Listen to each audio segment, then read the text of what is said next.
Eto naman po mga bossing ko, ang isa sa mga subok na at paborito ko na pampaswerte.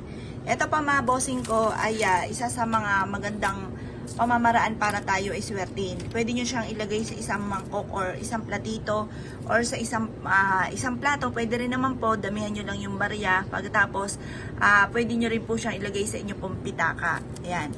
Ito po shell siya mga bossing. Kasi yung shell mga bossing ko ay nagmula sa tubig. Tubig ay kasaganahan.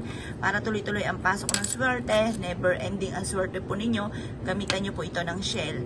Ito naman po mga bossing ko ang ating barya para mabilis gumulong ang magandang kapalaran. Mainam na gamitan nyo po ito mga bossing ko ng barya. Ang gagamitin natin barya, mix po yung silver and gold or kaya gawin yung tatlo. Halimbawa, 1 5 piso, 2 piso mga bossing. Yung ganon mga bossing para tatlo yung bilang po niya. Kasi hindi naman sa amount siyang binibilang. Doon po sa kulay mga bossing ko at saka per piece. Dapat po 3, 5 or 7. Ngayon pa mga bossing, ang silver ay nagtatabi ng malas, ang gold ay para sa kasaganahan. Ito naman pa mga bossing ko ang ating bawang. Ang bawang mga bossing ko ay isa sa mga pantabay ng malas, pang-attract ng swerte. Proven po yan mga bossing para tuloy-tuloy ang pasok ng swerte. Hindi ka malasin mga bossing. Ngayon po, kung kayo mahilig sa mga ganito, pagsabahin nyo po itong tatlong to mga bossing ko at ilagay nyo po ito sa may salas po ninyo or kaya sa inyong negosyo mga bossing at perpektong tatlong tambalan po ito na magdudulot sa inyo ng swerte. Mag-wish ka po muna. Halimbawa, sa akin negosyo ay magkakaroon ako lagi ng malaking benta.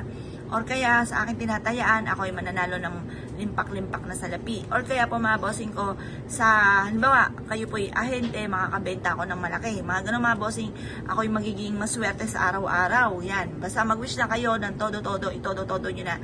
At ito po ay makakatulong.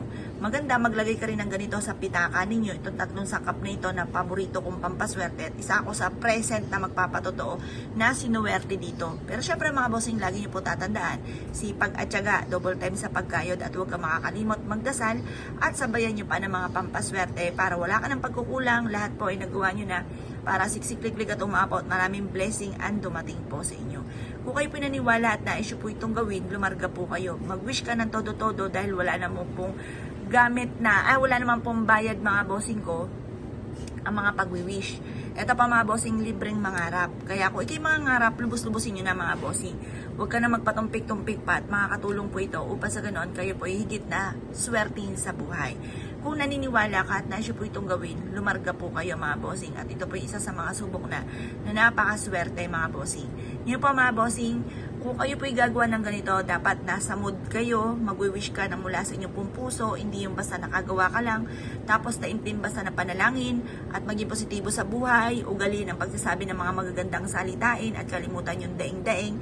Yung kadaing-daing, ipagdasal sa mahal na Panginoon, bagamat alam po natin yan, kaya lang po tayo dadaing sa mahal na Panginoon, dahil, kumbaga maibsan yung ating nararamdaman. Kasi minsan kaya tayo nakapapakakwento sa iba kasi parang wala ka mapagsabihan ng nararamdaman ninyo.